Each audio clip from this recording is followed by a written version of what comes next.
All right. Hello and welcome to the Scale Up Leader. We're live on LinkedIn and YouTube, and I think Facebook and Twitter as well, but we'll see. Come and join in. It would be nice to see you. Today we're talking. It's the Scale Up Leader.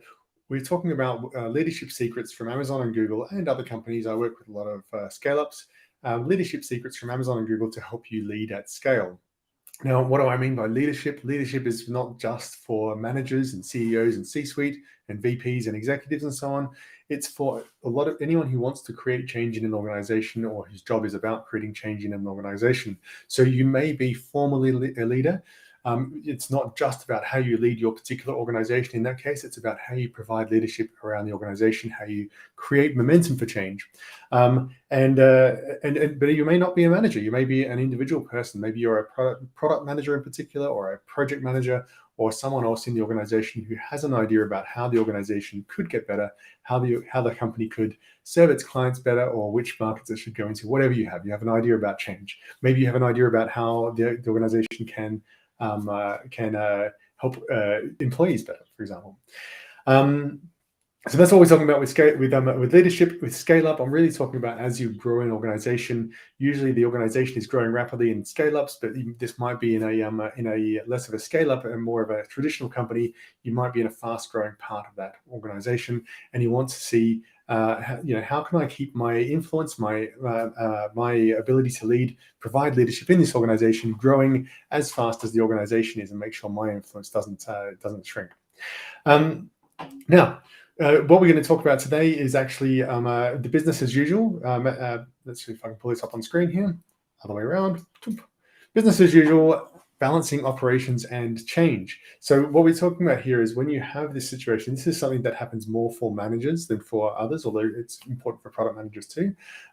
You have the daily whirlwind of operations, of things you're trying to do that happens every day. And this is actually something that happens for individuals in their individual roles as well. And you still have to make these decisions in those individual roles. Every day you have some stuff that needs to get done, but you also have change initiatives. Maybe they're OKRs or objectives and key results that you're trying to do, the strategy you're trying to implement change. Maybe that's innovation. Maybe it's just improvements to your operations. Maybe it's project work that you need to do while you're also doing your daily stuff. Now, if you're a team that is primarily focused on change, like you're project managing or your product team or an engineering team, you'll still find that there's operations that need to happen as well. And in fact, one of the most common challenges is how do I deal with, I'm in a product team and I want to do a major change to the engineering of my backend I need to restructure my code. I need to implement version 2, whatever it is. I need to upgrade everything so that in the future we can do everything better. But at the same time, the business is asking, how do I grow, maintain the trajectory of growth with some new features and so on? And you need to balance that. And so we're going to be talking about that question today. Now, let me just pull up my keynote here so I can get to the right page. Now, the basic thing with change is that you need to either decide or default. There's no other way with this. With balancing business operation and change, right? If you don't decide consciously how this is going to happen, then you're just defaulting. That's what happens. And what that means is that whoever's involved in this situation decides for themselves. And it might be based on what's most urgent at the time. It might be based on what's loudest. It might be based on what's shiniest. And this is a real challenge for engineering teams in particular, or product teams, because we're always attracted by the new idea. That's in some ways why we went into those roles.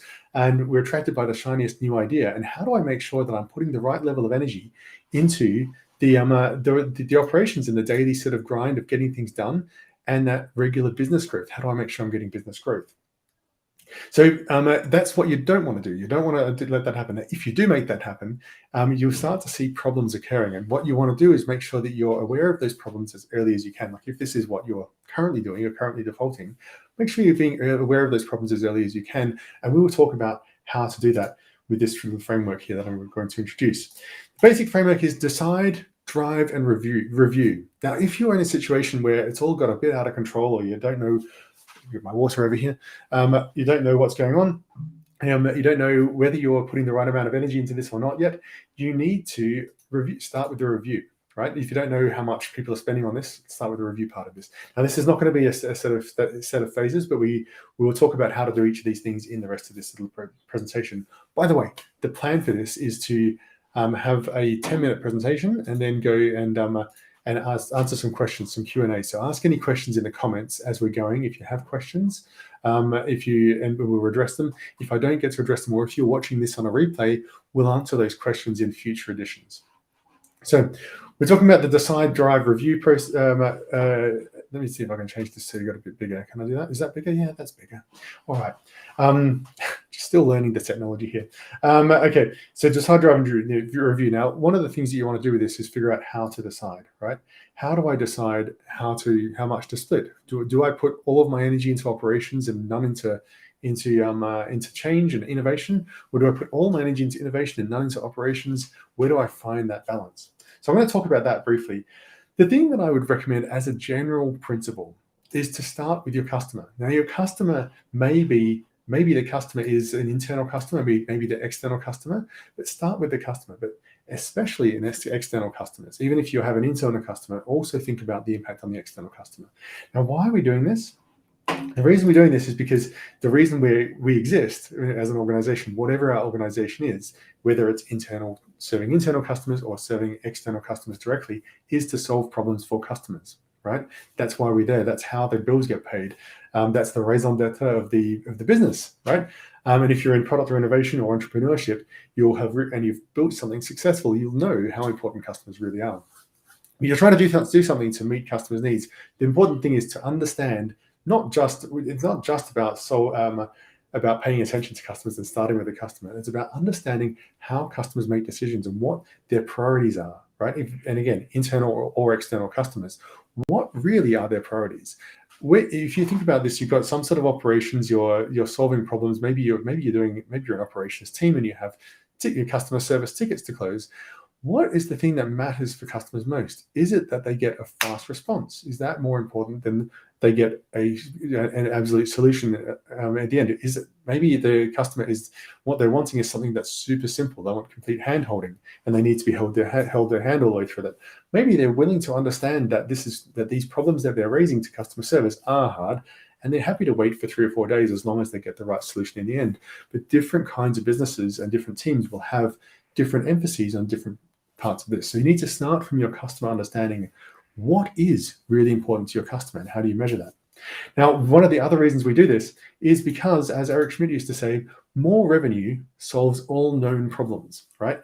And if you're starting from the customer and you're thinking about customers first, if you're an operations team or an engineering team or product team, the things that you do that prioritize the result for customers are the things that will end up generating more revenue. And as you have more revenue, you get growth. And as you have more growth, you get more resources. And then that can solve all of the other problems, because as you add more resources, you can improve your service, you can improve your change. Now, whether that's focusing on the operation part or the change part, focus on the thing that's going to generate the most behavior change in customers that drives more revenue, right?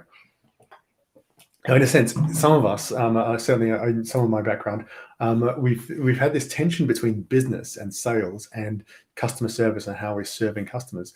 The thing is that actually customer behavior in terms of how they're spending money is a really good proxy for understanding how well you're serving customers, right? Because customers don't spend money unless they're getting benefits. So start with the customer. More revenue solves all known problems. When you're thinking about operations and change, managing those two things, the thing to think about in however this is going, usually the ROI, the return on investment, has a different shape for each of these things. So operations, for example, has a return on investment curve that looks a little bit like this. If you're doing operations of any sort, whatever that is, and that might be in a product team, your operations might be running the deployment process or writing release notes or whatever you think is a part of an operation thing or a business as usual thing, even logging your expense reports, right? It's kind of a daily operations. It's business as usual. It's not your core job. It's not the changes, not innovation that you're doing. If your operations, this is closing tickets and doing all that sort of stuff. This kind of work has this this return on investment curve that looks a little bit like this. Let me just turn off that Yep. It looks a little bit like this. And what you're seeing is that as you put some effort into this, you get a lot of return. So as you start doing it, you start to get benefits. Now, you can argue that this curve is more of a sort of S curve or whatever it is. But my point here really is that eventually it becomes diminishing returns. If you're closing tickets very, very well and you're making people 95% happy, that last 5% to make them 100% happy is very costly. It takes a huge amount of effort and energy. So your return on investment it decreases. In fact, depending on what these axes represent, you could argue it goes down as you start to get this diminishing returns at the end. But my point here is that there's a point at which operations, whatever you're doing, turns into something that it's not necessarily worth putting more effort in. And one of the big challenges here is figuring out where that is. So, excuse me. One way you can do this is to understand how do I go to the next slide? There it is. Understand the service level. Like, what's the goal that you're trying to get to? Where is it that customers are going to be happy, right, about this? Now, if you're an internal team, you're making your internal stakeholders happy. If you're making your external stakeholders happy, your customers happy, where is it that they're going to be kind of happy with, or what are you trying to achieve? In some cases, delighting your customers is the goal, and you need to exceed their expectations, and it is worth putting a whole lot of effort into this. It is worth over-investing to delight the customers. In other cases, 90% is good enough. In some cases, 60% is good enough. And it really depends on what it is that you're doing and how that works to understand what you're trying to achieve here. So you need to understand what you're trying to achieve, how you're measuring that, what does good look like, what is the right level of good. And then the second thing you want to try and do with this is minimize the costs. So you don't want to overinvest. Overinvesting in this, especially when you have diminishing returns, if 95% is actually good enough to meet the goals you have, and it is good enough to get the customer excited, overinvesting isn't always going to be the right thing to do. It depends on your strategy, but as a rule, overinvesting isn't the right thing to do, and you should be trying to minimize costs. Part of the reason for that is so that you can invest in change and in improving particularly your efficiency, but improving other things. Now, as an operations team, how do you do this? You really want to be driving this behavior in a weekly business review. So you're spending time in some sort of weekly business review that is reviewing the KPIs on a regular basis. Now, that feels excessive because in some sense you're spending time like looking at the numbers, like how are we doing in terms of like ticket closing time and how are we doing on customer satisfaction, how are we doing, which types of tickets came in and all that sort of stuff, how many people, how many tickets per person, and all of that. And it does feel like it's a bit much sometimes, but the act of driving that through a regular meeting is how that decision gets made, and how you make sure that the results are going well, how you make sure that people are paying the right attention. As you're doing this, you're looking at these numbers, and you want to look at this and understand the KPIs, the key performance indicators, or the goals that you're trying to get to. Where are we trying to get to? What's missing here? And you want to prioritize changes, things that you want to do that are going to benefit these KPIs. Because if you're not putting some effort into change, then your KPIs are never going to get better, and in fact, they're most likely going to deteriorate. So you need to invest something in that, and that's where that balance of like understanding where your goal is really matters. A great tool, by the way, when you have a situation that's gone wrong, when you have operations that something went wrong here, is to invest in a 5 whys process. And that's actually a change, because what you're doing is you're looking at investigating the operations of the machine and understanding what happened and coming up with ideas about how to change what's going on there. Now, the last thing to be aware, just be aware of diminishing returns here. As I say, if your goal is to get to 90% or 95% or whatever, don't go beyond that. But sometimes it's worth consciously pulling back from that ideal, and so that you can release a relatively large amount of resources compared to the amount of reaching the goal you've got, so that you can free up time to go and make those improvements to the system and to follow that 5 whys process, or to do a change that's going to give a return on investment. Now, I want to talk about how change ROI works, change return on investment. When you have a change that you're trying to do here, it tends to have this kind of shape, right? And what's going on here is that you've got a change. If you're trying to put some energy into change, just a little bit, not much happens. You kind of need to put a bit more in until you can get the change to work, until you get some benefit from this change. You need to put the energy in, you need to have some headspace or whatever it is. But at some point in time, you start to get good returns. Now, the challenge with this is that there is a maximum. There's often a maximum. At some point in time, people just can only handle a certain amount of change. Again, you can argue that this peters off like a diminishing returns, but I thought I'd put it like this because there's a certain capacity that organizations have for change generally. And often this is about resources, but often it's also about the ability for people to adapt to change. The second thing to think about here is that what you're trying to do is not maximize the amount of change or maximize the return on investment from change, but maximize the combined ROI. So you've got these two things going on in your organization. Even if you're a change-oriented team, you're a change team, and you're focused on changes like product managing and things like that, even if you're there, you still need to put some effort into keeping the system going. So supposing you're an engineering team and you're building the new product, you also need to invest some time in the operations of making sure the deployment works well, fixing bugs and things like that. And if you don't do that, you end up with a significant problem because your operations ROI curve looks like this, and you need to invest some just to get it up that curve a bit. But it's relatively short, and most of your time needs to be spent up here on the change curve.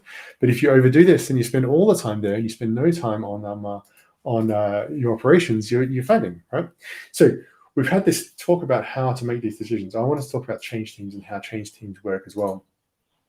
Change teams, one of the ways to think about this, and this is something that happens in an engineering team frequently enough, especially when they're like, well, we want to rebuild the whole system and make a big change. We want to work on the new product.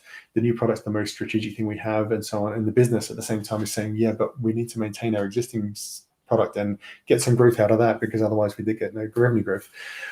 These are some questions that really help change teams to prioritize.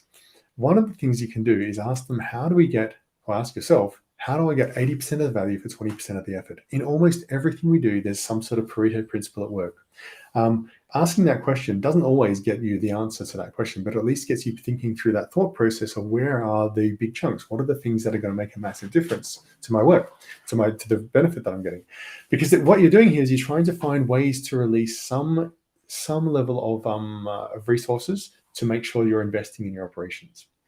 What would we drop if we had half the resources? Let's supposing half the people are out. Maybe we had a financial crisis of some description. Maybe people walked out and quit. Maybe they were sick with COVID, whatever it is. What would we drop if we had half the resources? What would we actually do if we were half the size? Because if you can't answer that question, it's a very you ask why can't you answer that question? Why don't we understand enough about our product to understand how to answer that question? Because it's something that can happen. So you need to be able to do it. And what would we drop if we had half the resources? Because whatever that is that we would drop, that's probably the Pareto principle at work. Alternatively, to get people thinking, you can think, what would we double down on if we had twice the resources? If we had twice as much, where would we put more effort into? Because in some ways, when you figure out the answer to those three questions, you then figure out where the benefit really is, and hence which things you can drop without causing too much pain. Finally, the thing that you can do after that is stack rank all the components, all the pieces of work, and then draw a line under, say, 80% of it. And that means that you've then been able to figure out how to release some resources for operations. Now, one thing you can do, the other thing, so that's this is really about how to free up a change-related team, like a project team, product team, engineering team, and make sure they're putting some effort into operations and into regular day-to-day business growth. And that, by the way, business growth may well be putting effort into features on a product that they're also trying to replace, right? So we're trying to replace the product, but we also need to put some features in there to maintain current growth with current customers. So the thing that I think, so that's basically how to pull some of that out. But while you're doing that, you need to understand, what change am I actually making? Why am I doing the things that I'm doing? Why am I putting the effort into this? And the way to do this is to think about I would use OKRs. If you drive change with OKRs, you're focusing in on the benefits that I'm trying to create. What's the priorities? You're setting direction. You're defining success and empowering teams, and you're setting them the challenge of, how do I get this particular result? Not doing everything, not making everything optimal, but this particular result with a minimal effort, so that we can put some time into operations.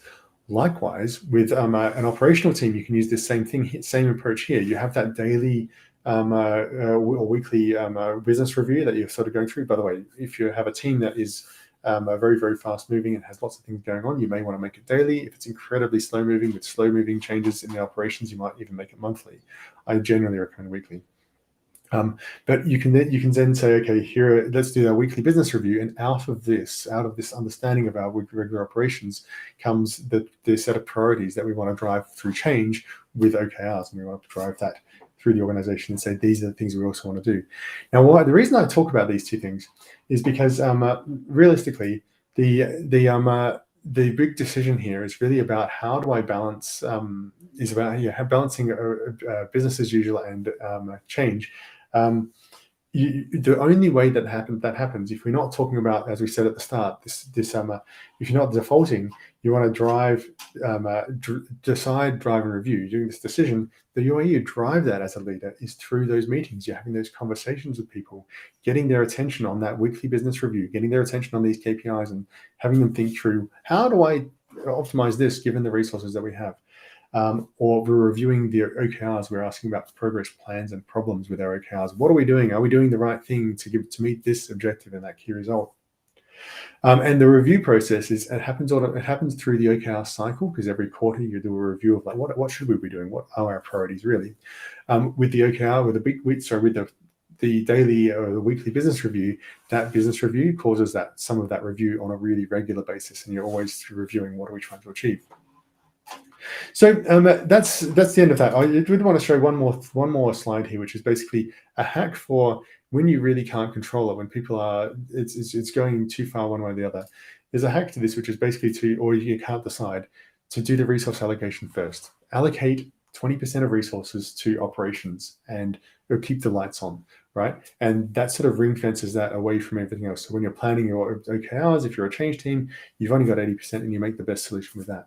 Alternatively, if you're an operations heavy team, you want to say maybe we do 95% of people on operations work, and 5% of our team, 5% of our time or effort is ring fenced for improving the operation. Even if it would be great to put that in there and so we can hit our goal, we're going to ring fence that so that we can then improve our situation in the future. And if you make this resource allocation first, excuse me, and set the challenge to make the best solution with the available resources, it's a really interesting way of pulling back from the mire, or getting it, when you're stuck in that sort of like default situation, people following the shiny thing, or the most urgent or loudest thing, and forcing people through that process of get focus on the things that matter, the operations, the regular day-to-day, or the changes, the strategic changes you really wanted to make.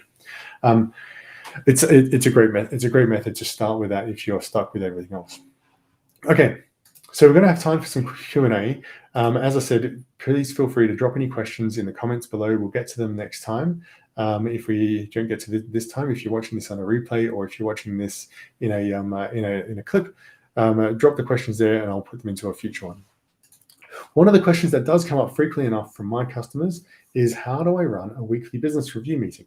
And in practice, this is a really interesting challenge. One, because the thing that people tend to do is they tend to have complex dashboards with graphs and all sorts of things like that, and they look at them, but actually that doesn't cause the conversation you really want to have. What I recommend doing is getting the primary metrics, the things that matter. Maybe there's 10 metrics that really matter for your organization. Maybe there's 20 for your team, and put them into a spreadsheet, like a table, literally a table with numbers on it. And don't worry about making graphs, right? But put on there, you can put as the rows, the metrics that you care about, and as columns, you put the weeks or days if you're doing daily, or months if you're doing monthly. But I recommend weekly generally. But there are columns as weeks, and you put the numbers in there, and then you get everyone together. You get the people together who are involved in this team, especially the leaders of the sub teams or the key contributors, whoever it is that's involved in this that you think might have some insights, or whom you wish to drive awareness of challenges or problems. And you talk about them, and you want to compare them to the goal that you want to get to. You want to compare them to last year if you can get those numbers, or last quarter, or last week, or last month, whatever a good comparison is. And you want to think about seasonality there and about the growth trajectory. So you want to put that in there, and then every week you put more numbers in there. Now, one of the things that's going on here is you want to do that, and you also want to get some anecdotal evidence, right? What are the biggest complaints this week? What are the biggest problems that we had from within our team that people are talking about? What are the things that our customers are happy or unhappy about? What are the things our stakeholders are happy and unhappy about? And you have just a list of those. Now, what's going on here is that every time you look at those problems, especially if someone's filtered them to find the most important things, you then look at your metrics and you're asking the question, how could we have discovered this as a problem in the metrics? Which metric could we have looked at anywhere in the business? What metric could we look at that would indicate as a leading indicator that this could be a problem in the future? And you start to add that in. So then as time goes on, you start to see the patterns and you start to dig deeper into metrics. You may end up with a page or multiple pages, especially if you have different subgroups or different geographies where you want to slice and dice by customer segment, for example. You might have multiple pages. You might have each page has 30 or so items, and then each one has the weeks going on there. You might be comparing them and having a line for what it was year on year change, or month on month change, or week on week change, or whatever it is. But you want to try and get those numbers there. And what's going on is you're having that conversation with people, and you're reviewing these things, and you're talking through the particular areas that matter in your business.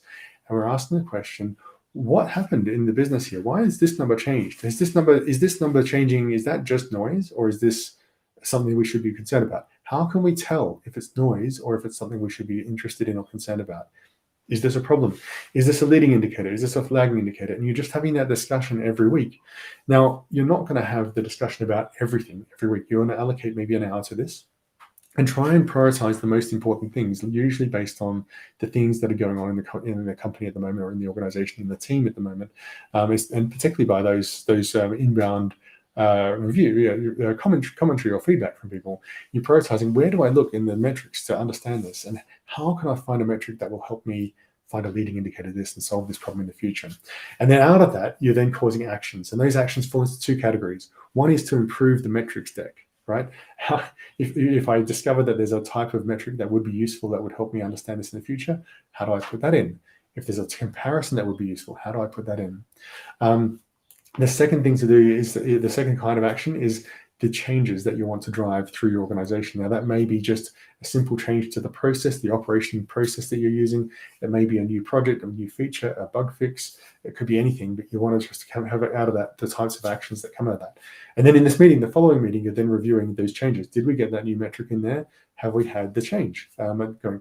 Now, having this meeting on a regular basis emphasizes to the team, make sure that everyone's aware that this aspect of operations, making sure these metrics are happening, is important, and it gets attention on it, and it gets time spent on it, and it gets results, right? It also means that you're able to, on a weekly basis, review how close are we to the return on investment curve. Like, where are we on this? Like, are we getting the right results, or do we need to invest more, or do we need to ask for more resources, or could we afford to let this burn for a little bit, right? Are we at that level where it's like, it's okay, we don't need to put any more into this, let's put some more effort into certain types of changes that we want to get to. But it's the act of being really familiar with that really keeps you informed. Now, if you're thinking about OKRs, if you're doing OKRs, having that weekly business review means that everyone in the business, everyone in that meeting, is really aware of the operations of the business and what's going on. Hence, they can understand how to form and create strategy, or how to do innovation that will actually help the business, right? That attention on there on a regular basis is what informs you. It makes you understand what's going to happen. So I hope that's useful. The secret is basically come up with a spreadsheet that has weeks as the columns,